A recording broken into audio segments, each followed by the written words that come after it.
The police car rolled to a slow, deliberate stop, its flashing lights casting an eerie glow over our quiet suburban street. My heart raced as I turned to face the officer stepping out, his gaze flickering between me and an irate woman fuming on my lawn. Linda, arms crossed and nostrils flaring, stood like a VY Lane relishing the climax of her grand scheme. Before I could utter a word, she stormed toward the officer and shrieked, "I've had enough of these delinquents disturbing the peace." I could scarcely believe what was unfolding. It was an ordinary Saturday evening in Oakwood Grove, a night meant for children's laughter, the rustle of leaves in a gentle breeze, and the soft hum of neighborly chatter. Instead, I found myself trapped in a scene straight out of a bad reality TV show. Linda, infamous in our community for her obsession with enforcing every minor detail of our HOA's rules, was acting as if the sound of kids playing was a public crisis. I stood frozen for a moment, watching the officer's expression shift from professional calm to subtle, skeptical amusement.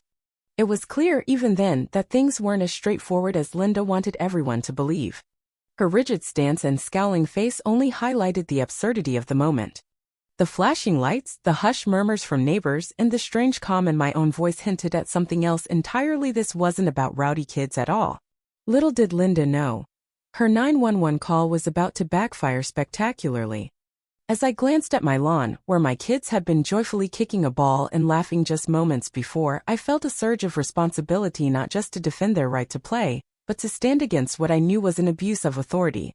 My mind buzzed with ideas, and one began to take shape. If Linda wanted to stir up trouble over petty rules, perhaps the system could be turned against her. This was a turning point, a moment when a personal clash over neighborhood noise would escalate into a full-blown showdown between truth and pettiness. I knew that in our tight-knit community where every voice mattered, the police and the digital record of events would soon expose the real story behind her call.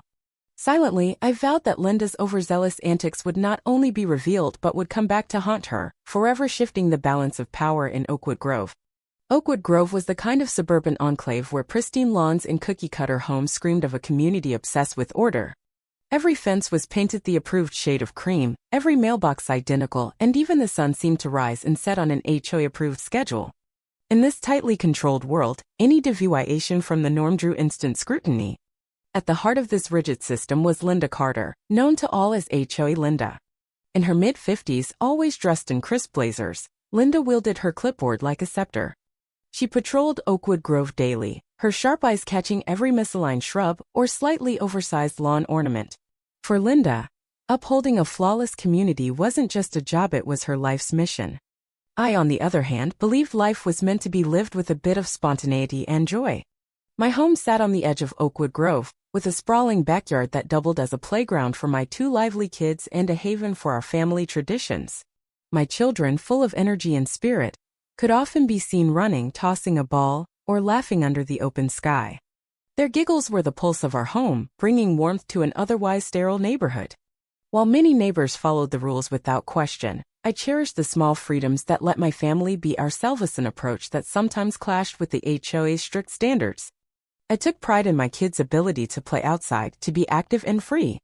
But to Linda, their unrestrained play was an attack on her VY shine of a silent, obedient community. My home had become an unwitting battleground in this clash between personal freedom and enforced conformity. Every time my kids kicked a soccer ball across the lawn or their laughter echoed through the street, I knew Linda was likely scribbling notes, labeling it noise pollution.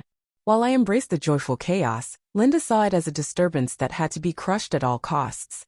The tension between our philosophies came to a head the day Linda called 911 on my kids for disturbing the peace. It was the latest in a string of confrontations where she'd taken it upon herself to summon authorities over what she deemed unacceptable behavior. This time the stakes were higher. It wasn't just about noisy, it was about who had the right to decide what was acceptable in our community, and who could bend the law to their will. As dusk settled over Oakwood Grove, the neighborhood seemed to hold its breath. Neighbors gathered on porches and driveways, whispering about Linda's latest crusade against the disruptive elements of our community. I could sense a growing wave of discontent, a shared feeling that the HOA's obsession with conformity was stifling the vibrant spirit that made a neighborhood alive.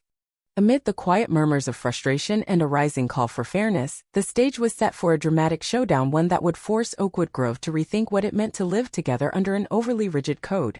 I knew that when the truth came to light, justice would tip in favor of freedom, Creati vy tai, and the simple joy of life. Linda's 911 call wasn't an isolated incident, it was the boiling point of years of petty complaints and arbitrary enforcement. I thought back to the community forum, filled with stories of fines for a slightly crooked garden gnome, grumbles about crickets chirping after dark, or even a neighbor warned for playing a slightly off-key tune on a guitar in their driveway. Each incident, try VYL on its own, formed a pattern of intolerance for anything that strayed from Linda's strict ideals. That evening, as I watched my kids play under the glow of streetlights, the sting of injustice hit hard. They were just being kids, laughing, chasing each other, playing tag. Their noise was lively, genuine, the essence of a happy childhood. To Linda, it was a violation of her fantasy of absolute order. I remembered the security footage from earlier that day. It wasn't hard to piece together how Linda had made the call, her voice dripping with outrage as she accused my kids of causing chaos. I'd even seen her pacing her lawn, glaring at their playful figures as if each laugh was an act of defiance. The footage was crystal clear. Anger surged, but I knew I had to stay calm and strategic. I began gathering evidence not just of this incident, but of a broader pattern that had unfolded over years. I collected screenshots of forum posts, records of fines for minor infractions, and statements from neighbors who'd witnessed Linda's overreach. The digital dossier grew into a powerful archive, proof of unchecked power by someone tasked with maintaining order.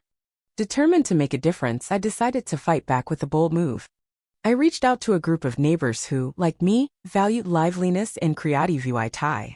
That evening, we held a small meeting in my backyard under the soft glow of string lights.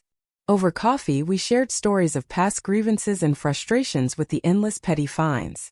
It was clear many were fed up with living in a sterile environment where spontaneity was punished. I suggested we document our daily lives, the sounds, the colors, the vibrancy of our neighborhood and present, a united front to the HOA board. This wasn't just about Linda's 911 call, it was about reclaiming the soul of Oakwood Grove. My neighbors agreed, and we launched an online petition calling for the HOA to review its enforcement practices.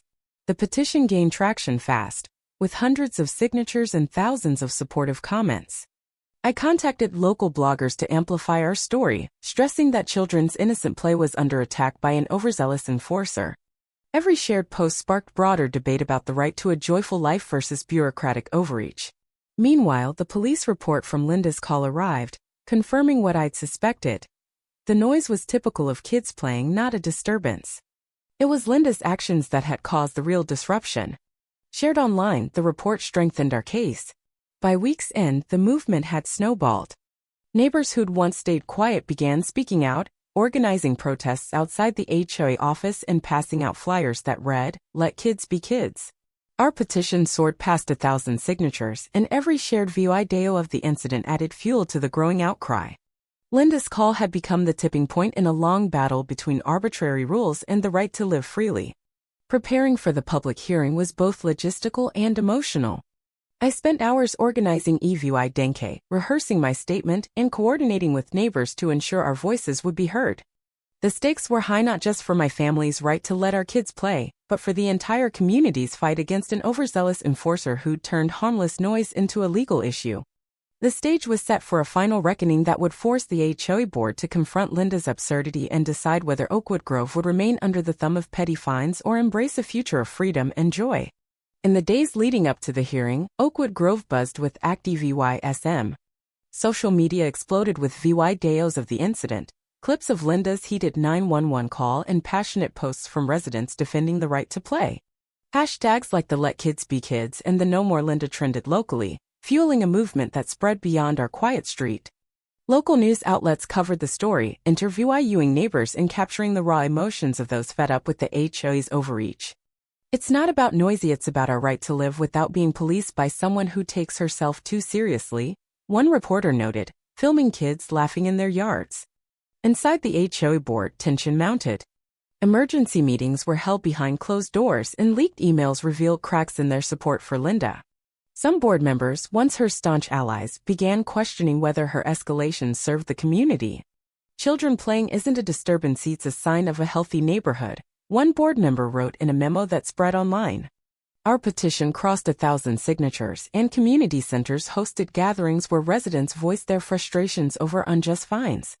The police department issued a statement clarifying that the noise levels during Linda's call were well within legal limits and that 911 was for real emergencies. This bolstered our argument and ramped up pressure on the HOA.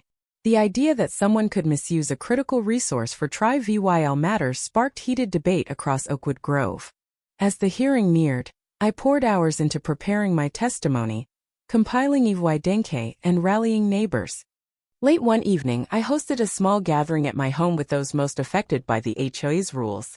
Over hot cider, we shared stories of fines threatening family gatherings, of creativity stifled by fear. These personal accounts fueled our resolve. Online, my updates became a hub for active VYSM, with every comment and shared post reinforcing our message. Oakwood Grove deserved governance rooted in reason and compassion, not one person's rigid whims. The hearing arrived on a crisp morning at the Oakwood Grove Community Center. The packed boardroom buzzed with HOA officials, police representatives, community leaders, and residents. Councilwoman Sarah Thompson stepped to the podium, her eyes reflecting the community's determination. After reviewing all evidence security footage, complaint logs, and resident testimonies reached a clear conclusion, she began, her voice steady. Linda Carter's 911 call was unfounded, driven by personal bias and a misunderstanding of community VYing. Our children's laughter is the heartbeat of Oakwood Grove, a sound to be celebrated, not criminalized. A hush fell over the room as she continued. Effective immediately, all fines related to this incident are rescinded. We will also review EW enforcement practices that allowed such misuse of public resources. Her words struck deep, met with murmurs of agreement. A community advocate rose next, his voice firm. No resident should suffer under one person's agenda. Today we demand accountability and a community that values joyful play above all. His words sparked thunderous applause. A senior police officer presented the final dossier: digital evidence, official statements, and expert testimony pro-VYing the noise was normal play, not chaos. Linda's call was an overreach, misusing 911. The evidence was undeniable, and the board was forced to act. Sarah concluded, "This resolution marks a new era for Oakwood Grove, where every resident's rights are upheld, and our safety measures reflect true community spirit.